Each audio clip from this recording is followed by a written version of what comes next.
झारखंड की राजधानी रांची में आरएसएस के दफ्तर पर पेट्रोल बम से हमले के बाद पूरे इलाके में हड़कंप मच गया। पुलिस ने एक्शन लेते हुए 3 आरोपियों को गिरफ्तार कर लिया है, लेकिन इनसे पूछताछ में जो खुलासे हुए हैं उन्होंने सुरक्षा एजेंसियों की चिंता बढ़ा दी है। संघ के दफ्तर पर हमले का प्लान दुबई में बना और पाकिस्तान से मिले निर्देश के बाद रांची में हमले के बाद कानपुर समेत कई जगहों पर हमले की साजिश रची गई थी। देखिए रिपोर्ट।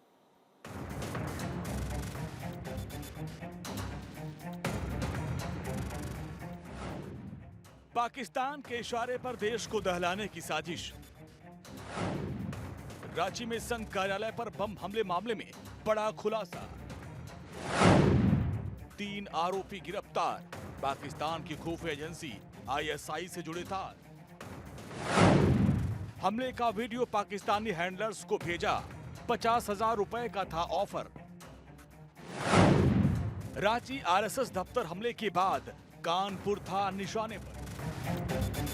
आरएसएस कार्यालय में 2 युवकों द्वारा पेट्रोल बम से हमला करने के बाद रांची पुलिस के 3 युवकों ने पकड़ा। तीनों युवकों में सायन अंसारी, अमन अंसारी और सैफ अंसारी। तीनों से पूछताछ में ये पता चला है कि दुबई में प्लानिंग तैयार की गई थी। समय रात करीब 12:36।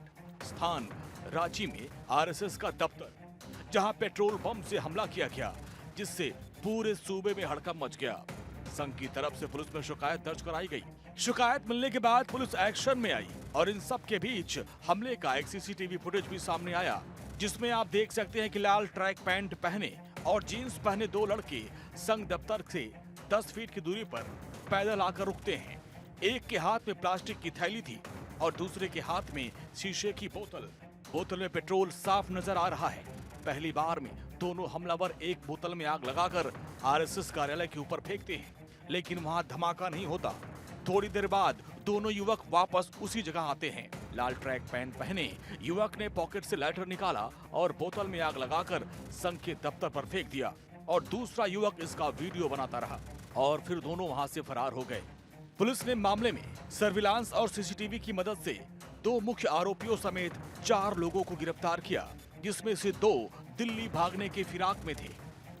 कुल 3 लोग गिरफ्तार हुए हैं, जिनका नाम सैफ अंसारी, अमन अंसारी और तीसरा सायम सुजान है। इन तीनों लोगों में से 2 लोग वही थे जो 2 लोग की आप लोगों को वीडियो में दिखाई दी है, जो वीडियो आप लोग सोशल मीडिया पर आप लोगों ने देखा होगा। इसमें सैफ अंसारी के द्वारा बोतल फेंका गया था और अमन अंसारी जो है ये मूलतः इसी की प्लानिंग थी, और सायम सुजान जो है ये थर्ड व्यक्ति था जो कि इनको लोकल सभी चीज़ों में हेल्प कर रहा था।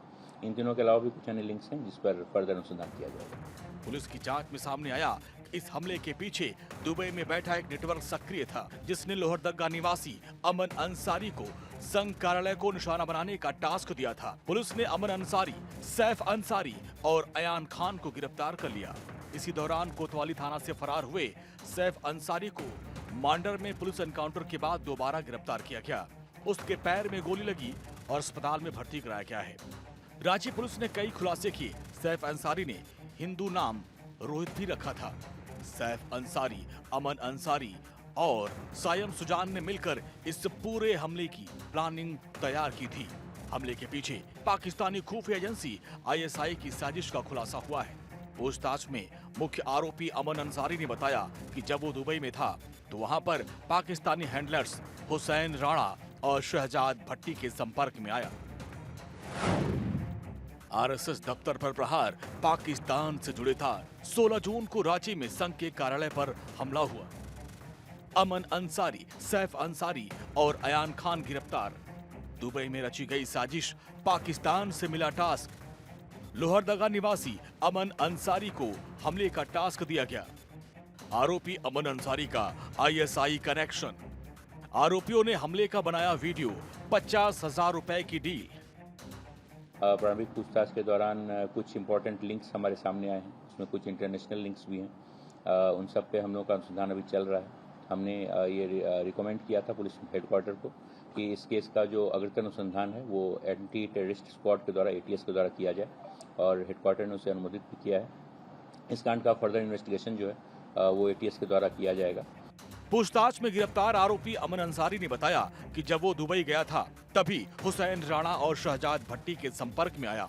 अमन जब वापस झारखंड आ गया तब भी राणा और भट्टी उससे व्हाट्सएप के जरिए संपर्क में थे। इसी दौरान आरएसएस दफ्तर पर हमले का टास्क दिया गया। हमला कर वीडियो बनाने पर 50-50 हजार रुपए की डील हुई। हालांकि अभी तक तीनों आरोपियों को एक भी रुपया नहीं मिला। रांची में संघ के दफ्तर हमले मामले में गिरफ्तार तीनों आरोपियों के कनेक्शन आईएसआई और आतंकी संगठन तहरीके तालिबान हिंदुस्तान से सामने आया है। अब सुरक्षा एजेंसियां देश भर में फैले इस पूरे नेटवर्क को ट्रेस कर इसे खत्म करने के मिशन पर काम कर रही हैं। बहरहाल एटीएस और रांची पुलिस दोनों छानबीन में जुट गई। आखिर इनकी मंशा क्या थी, कड़ी दर कड़ी जोड़ने की कोशिश की जा रही है कि आखिर पाकिस्तान और दुबई में किन कारणों से इनकी साजिश रची गई थी और आरएसएस कार्यालय में बम से हमला किया गया था। अपने सहयोगी अरविंद के साथ मैं धनंजय, भारत 24 रांची।